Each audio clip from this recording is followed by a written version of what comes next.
नमस्कार, दादा शिवाजी पार्क से मैं Sohit Mishra city centre show लेकर आपके सामने हाजिर हूँ। शो में सबसे पहले बात करेंगे टीकाकरण महाअभियान के बारे में। सोमवार से देश भर में टीकाकरण का महाअभियान शुरू किया गया है। 18 से 44 साल के लोगों को भी केंद्र सरकार की ओर से टीके उपलब्ध किए गए हैं, जिसका मतलब ये है कि राज्य सरकारों को अब टीके खरीदने की कोई ज़रूरत नहीं है। पहले दिन की अगर बात करें तो टीकाकरण का ज़बरदस्त असर देश भर में देखने को मिला। आज अब तक 78 लाख से ज़्यादा टीके लगाए गए हैं। कर्नाटक में करीब 10 लाख टीके लगाए गए हैं। कई राज्यों में 3 से 4 लाख टीके लगाए गए हैं, लेकिन आज सबसे बड़ा रिकॉर्ड मध्य प्रदेश ने बनाया। वहां आज अभी तक 14,68,000 से ज़्यादा टीके लगाए गए हैं। लेकिन चुनौतियां कम नहीं हैं। यूपी सरकार ने कहा है कि आज से वो 6 लाख लोगों के टीकाकरण का लक्ष्य लेकर चलेगी, लेकिन राज्य में अब तक पूरी आबादी में से केवल 2% लोगों का ही पूरा टीकाकरण हुआ है।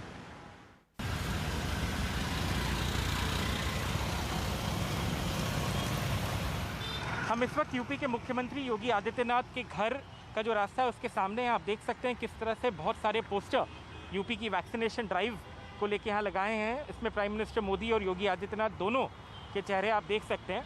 और यूपी सरकार का ये कहना है कि आज से 6 लाख वैक्सीनेशन वो डेली करेंगे, लेकिन शायद सवाल सबसे बड़ा यही है कि ये जो टारगेट है ये कैसे अचीव होगा।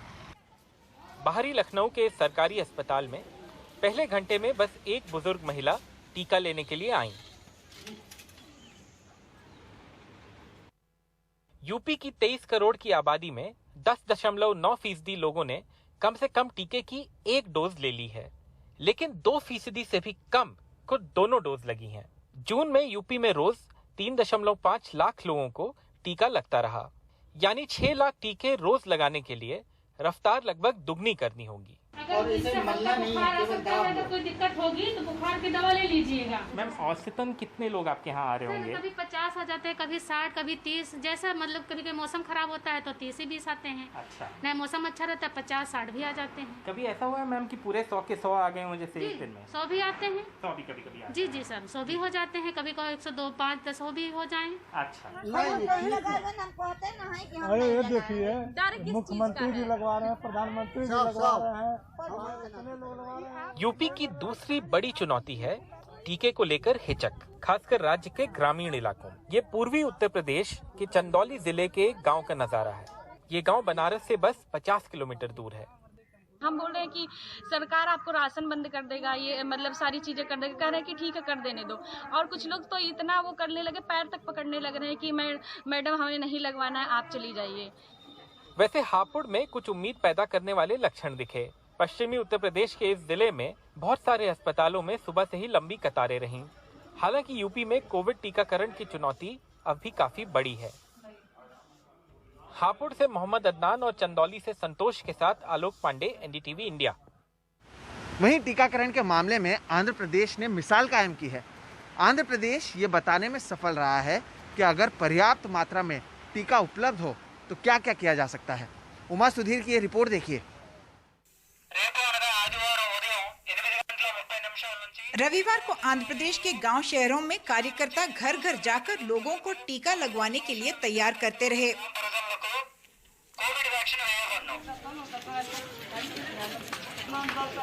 रविवार रात 9 बजे तक 13,72,000 लोगों को 4,600 केंद्रों पर टीका लग चुका था। इस मुहिम में 75,000 स्वास्थ्य कर्मियों ने मदद की। मुख्यमंत्री जगन मोहन रेड्डी ने ट्वीट किया कि अगर पर्याप्त टीका हो तो क्या कुछ किया जा सकता है, ये आंध्र प्रदेश ने दिखाया है। लोगों को टीके के लिए जाने की जिम्मेदारी आंध्र प्रदेश के 2,60,000 अनूठे ग्राम सेवकों की फौज को दी गई, जिसे 2019 में जगन मोहन सरकार ने तैयार किया था। एक एक ग्राम सेवक पर 50 घरों की जिम्मेदारी है। Friday and Saturday, all these volunteers, we do a line listing of all the eligible people available. शुक्रवार और शनिवार इन सारे कार्यकर्ताओं ने अपने इलाकों में लोगों की सूची बनाई, घर घर जाकर लोगों को मुहिम की याद दिलाई और तैयार किया कि वो आगे आकर टीका लें। To come forward for the vaccination. So it takes care of any little bit vaccine hesitancy that is still left over. इस तरह रविवार को देश के कुल टीकाकरण का 47% आंध्र प्रदेश में हुआ। यही नहीं, यहाँ अब तक 1 करोड़ लोगों को टीके की एक डोज लग चुकी है। न सिर्फ आंध्र प्रदेश बल्कि मध्य प्रदेश ने भी दिखा दिया कि एक ही दिन में 13 लाख से ज्यादा लोगों को टीका लगाया जा सकता है। यानी कि अगर वैक्सीन सप्लाई होती है तो भारत के जनसंख्या को वैक्सीनेट करना मुश्किल बात नहीं होगी। कैमरा पर्सन नागराजू के साथ उमा सुधीर, एनडीटीवी इंडिया के लिए। कोविड के साथ साथ महाराष्ट्र अब ब्लैक फंगस का भी हॉटस्पॉट बन चुका है। राज्य में अब तक लगभग 8,000 मामले सामने आ चुके हैं। 729 लोगों की इससे मौत हुई है। औरंगाबाद, पुणे, नागपुर से मामले सबसे ज़्यादा आ रहे हैं। मुंबई में 45 लोगों की अब तक ब्लैक फंगस से मौत हुई है। देखिए रिपोर्ट। 82 साल के शांताराम पाटिल बीते 15 दिनों से ब्लैक फंगस से जूझ रहे हैं। 28 मई को कोविड हुआ था। 1 हफ्ते में रिकवरी हुई, लेकिन हाई ब्लड शुगर लेवल और ब्लैक फंगस के साथ मुंबई के लायंस क्लब हॉस्पिटल में भर्ती होना पड़ा। ये पेशेंट हमारे पास आए थे और उनको बुखार, खांसी, सांस लेने में दिक्कत, ये सब साइंस थे उनको। तो पेशेंट साइटोकाइन स्टॉर्म में थे और साथ ही साथ पेशेंट को एक साइड में फेशियल स्वेलिंग थी उनको, राइट साइड में, तो उसके लिए उनका इलाज चालू था। और साथ ही साथ जब भी हमने एमआरआई किया तो उसमें म्यूकर के भी साइंस आए। अभी ऐसे कैश 22 सिचुएशन में थे कि पेशेंट को अभी इमीडिएटली म्यूकर के लिए ऑपरेट भी नहीं किया जा सकता था। तो ये पेशेंट को जो है हमने साइटोकाइन स्टॉर्म के लिए ट्रीटमेंट चालू किया, स्टेबिलाइज किया और जो है उसके बाद म्यूकर का सर्जरी हमने प्लान किया। महाराष्ट्र में ब्लैक फंगस के 7,998 केस रिपोर्ट हुए हैं। अब तक इससे 729 मौतें हो चुकी हैं। राज्य में फिलहाल 4,398 ब्लैक फंगस के मरीजों का इलाज चल रहा है। सबसे ज्यादा नागपुर, पुणे और औरंगाबाद में ब्लैक फंगस पांव पसार रहा है। नागपुर में अब तक 1296 केस आए और 104 मौतें हुई हैं। पुणे में 1,187 को ब्लैक फंगस हो चुका है, 90 मरीजों की जान गई है। तो औरंगाबाद में 940 लोगों को ये बीमारी हुई और 75 लोगों की जान गई। वहीं मुंबई शहर में ब्लैक फंगस के कुल 483 मामले दिखे हैं तो 45 लोगों की जान जा चुकी है। मुंबई के जाने माने ईएनटी सर्जन डॉक्टर प्रशांत केवले वायरस के नए स्ट्रेन को ही बढ़ते ब्लैक फंगस का कारण मानते हैं।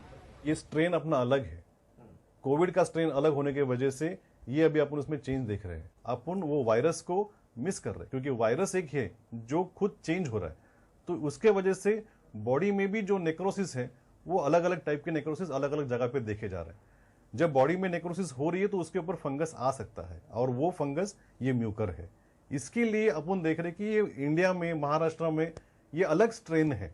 वो स्ट्रेन के वजह से भी एक फैक्टर बढ़ गया है कि वो म्यूकर मैगस को बढ़ावा दे रहे हैं। बच्चे भी इससे संक्रमित हो रहे हैं और कुछ मामलों में बड़ों की तरह बच्चों की भी एक आंख निकालनी पड़ रही है।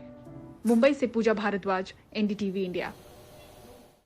महाराष्ट्र के सत्ता में शामिल महाविकास आघाड़ी के नेताओं के बीच बयानबाजी लगातार जारी है। शिवसेना ने जहां अपने मुखपत्र सामना के जरिए कांग्रेस पर हमला बोला, तो वहीं कांग्रेस ने भी इसका जवाब दिया। सोमवार को अपने मुखपत्र सामना के जरिए शिवसेना ने राज्य में सहयोगी पार्टी कांग्रेस पर हमला बोला। कांग्रेस की ओर से अकेले चुनाव लड़ने के बयान पर जवाब देते हुए संपादकीय में कहा गया कि किसी पार्टी की ओर से अकेले चुनाव लड़ने की बात करने में कुछ गलत नहीं है, बस उन्हें अपने पैरों के नीचे की जमीन जांच लेनी चाहिए। अपने बल पर चुनाव लड़ने की बात करने वालों को लोग जूते से मारेंगे। इससे एक दिन पहले शिवसेना विधायक प्रताप सरनाइक का पत्र सामने आया था, जिसमें उन्होंने उद्धव ठाकरे को बीजेपी से नजदीकियां बढ़ाने का सुझाव दिया है। हालांकि संपादकीय के जरिए कांग्रेस को घेरने वाले संजय राउत का कहना है कि सब कुछ ठीक है। हम तीनों एक दूसरे के साथ बहुत मजबूती से खड़े हैं और खड़े रहेंगे। ये सरकार चलाने की कमिटमेंट 5 साल की है। चाहे कि बाहर के लोग जो है, जो सरकार बनाना चाहते हैं, जिनकी सत्ता चले जाने से बहुत ही उनको पेट में दर्द है, वो लोग चाहे कितने भी कोशिश करें, लेकिन ये सरकार 5 साल चलेगी। महाराष्ट्र कांग्रेस के अध्यक्ष नाना पटोले ने कहा कि राज्य में कांग्रेस का कद बढ़ने की वजह से दूसरी पार्टियां बौखला गई हैं। हालांकि इन्होंने भी दोहराया कि महाराष्ट्र की सरकार पूरे 5 साल चलेगी। महाराष्ट्र में कांग्रेस का ग्राफ बढ़ते जा रहा है और इसी का डर भी कई राजनीतिक पार्टियों को भी जा रहा है और इसी कारण बौखाले हुए ऐसे स्टेटमेंट आ रहे हैं। कौन से राजनीतिक पार्टियां जो हम किसी को नाम नहीं लेंगे। ये सरकार में कोई खतरा नहीं है कि 5 साल ये सरकार ना चले। हम कांग्रेस की तरफ से पूरा समर्थन उद्धव ठाकरे साहब के सरकार को है। इस बीच एनसीपी प्रमुख शरद पवार दिल्ली पहुंचे हैं, जहां उन्होंने प्रशांत किशोर से मुलाकात की है। 1 महीने के भीतर उनकी ये दूसरी मुलाकात है और इसे लेकर कई कयास लगाए जा रहे हैं। मंगलवार को उन्होंने गैर कांग्रेसी विपक्षी दलों से मिलने का कार्यक्रम भी रखा है। तीनों पार्टियों के नेता जहां मीडिया के सामने ये कह रहे हैं कि सरकार को कोई खतरा नहीं है, लेकिन उद्धव ठाकरे और नरेंद्र मोदी के बीच हुए मुलाकात के बाद समीकरण बदले हुए नजर आ रहे हैं। शिवसेना और कांग्रेस अब अचानक सामने सामने है और शरद पवार दिल्ली में क्या कुछ करते हैं ये देखना अहम होगा। मुंबई से धनेश और अशोक महाडिक के साथ सोहित मिश्रा, एनडीटीवी इंडिया। अगरतला के 41 साल के हबीब मियां बिना किसी कसूर के 4 साल जेल में रह गए। अब बेंगलुरु के एनआईए अदालत ने उन्हें बरी कर दिया है। उन पर आतंकवादियों की मदद करने का आरोप था। दरअसल 2005 में इंडियन इंस्टीट्यूट ऑफ साइंस पर हुए आतंकी हमले के 11 साल बाद उन्हें गिरफ्तार किया गया था। अब उन्हें ज़रूर छोड़ दिया गया है, लेकिन उनके उन 4 सालों का क्या जो उन्होंने बेवजह जेल में बिताए। 4 साल में मेरा पूरा टाइम वेस्ट हुआ। अगरतला की एक मोटर गराज में मैकेनिक थे हबीब मियां। 4 साल बाद जेल से छूटे हैं। अदालत ने माना है कि वो आतंकवादी नहीं थे, लेकिन इस खुशी पर यह गम भारी है कि उनकी गिरफ्तारी के सदमे से पिता की मौत हो गई। 4 साल मेरा टाइम बर्बाद हुआ। इसके बाद मेरे को अभी छोरा है और 4 साल में मेरा पूरा टाइम वेस्ट हुआ। कुछ भी जेल का हालात मेरा फादर, ये सुन के मेरा फादर का भी डेथ हो गया। बेंगलुरु के भारतीय विज्ञान संस्थान पर 28 दिसंबर 2005 को 2 आतंकवादियों ने हमला किया, ग्रेनेड फेंके और AK-56 से गोलियां चलाई। यहां हो रहे सेमिनार में हिस्सा लेने आए दिल्ली के IIT के एक प्रोफेसर की मौत हो गई और 3 लोग घायल हुए। पुलिस के मुताबिक हमले को अंजाम देने के बाद आतंकी सलाउद्दीन और गोली चलाने वाला हमजा पाकिस्तान भाग गया। हबीब मियां पर इन दोनों को पाकिस्तान भागने में मदद के आरोप में गिरफ्तार कर ट्रायल के बगैर 4 साल जेल में रखा गया। सलाउद्दीन बाद में लखनऊ में गिरफ्तार हुआ और इकबालिया बयान में उसने हबीब मियां का नाम लिया। इसी बुनियाद पर पुलिस ने हबीब मियां को गिरफ्तार किया था।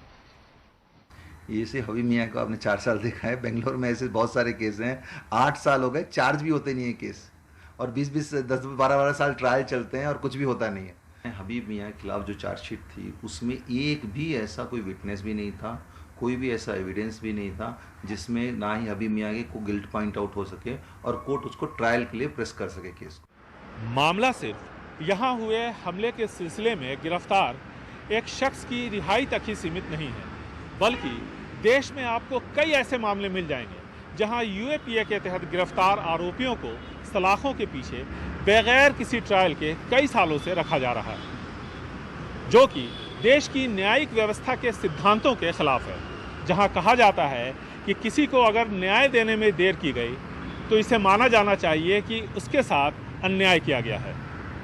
बेंगलुरु से कैमरामैन गोविंद मूर्ति के साथ निहाल खिदवई, NDTV इंडिया।